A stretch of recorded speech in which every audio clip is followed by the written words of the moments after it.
Hey guys, eNtaK here, and today I'm bringing you a look at a new FPS called Verdun. Verdun is a pretty fun game and quite exciting to play. It is, however, in beta, so there are a lot of things that will be implemented later, but nonetheless, it is a very fun game to play. Verdun is made by Black Mill Games and M2H Game Studios, and they have developed the game with the future in mind, and they will continue to change it, develop it, and implement more things into the game as time goes on. The game is inspired by the Battle of Verdun in the First World War. Verdun, the game, is dedicated to a World War I style first-person shooter experience that takes place primarily in the trenches. The cool thing about this is that it's very exciting to play, as you never know if there will be somebody waiting around the corner to shoot you in the face. Now, the game is built on a cloud-based multiplayer system that offers seamless experience and little wait time, and obviously the game is in beta, so there are not that many people playing, but as time goes on, those things will help with the game's progression. The game can also be downloaded, or it can be played in a web-based form for those who don't want to download the game but would still like direct access to it. Now, this is pretty nice, as you can easily play at a friend's house, on the road, or in any occasion that you see fit.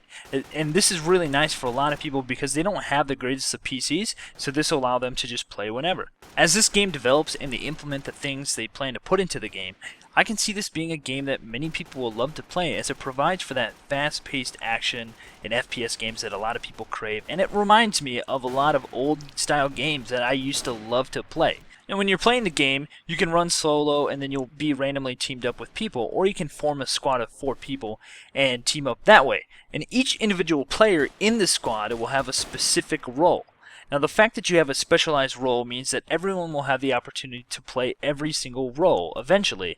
And this is kind of cool because this might open up doors to players who are generally used to one specific playstyle, and they might find out that, hey, I actually love being a sniper, whereas before I was just kind of like a run and gun guy. So it's kind of cool to have this, and I don't think it's in any other FPS where you're pretty much forced into a specific role, but you do have the option of like changing it in the game as you go, but forced in the sense of like you might wind up playing this role at some time or another. And that's pretty cool because, like I said, a lot of people only play one certain playstyle, and they might find, I really love this playstyle, why didn't I do this before? And so Verdun is going to give that person that ability to experience that on their own, or maybe it just solidifies the fact that I don't like being a sniper. So who knows, but it's kind of cool to have that in the game. The game is set to be an MMOFPS where you gain experience points, you gain unlocks and new abilities, and then you level up.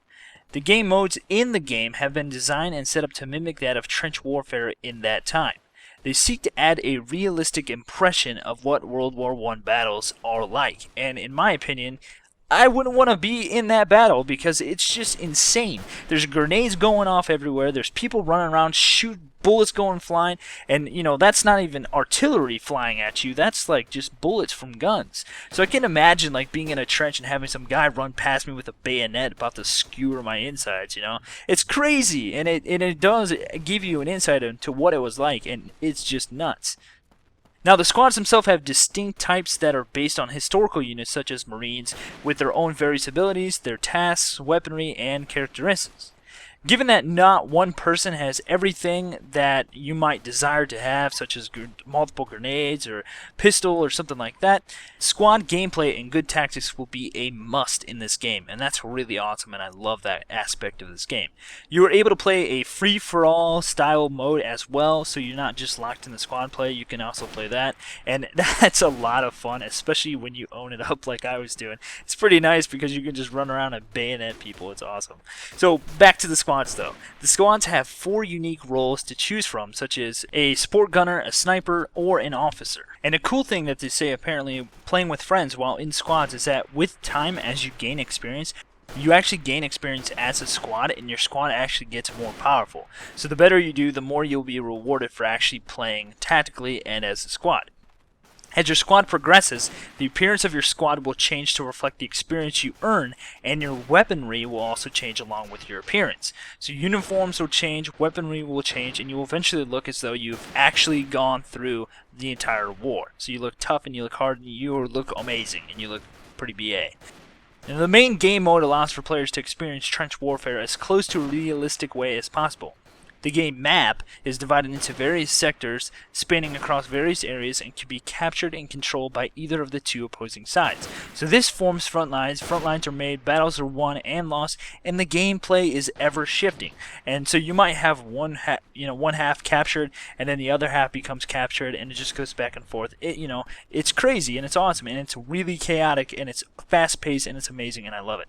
Another cool thing about the game is that it is historical, and the weaponry that is used in the game is authentic and it's historical.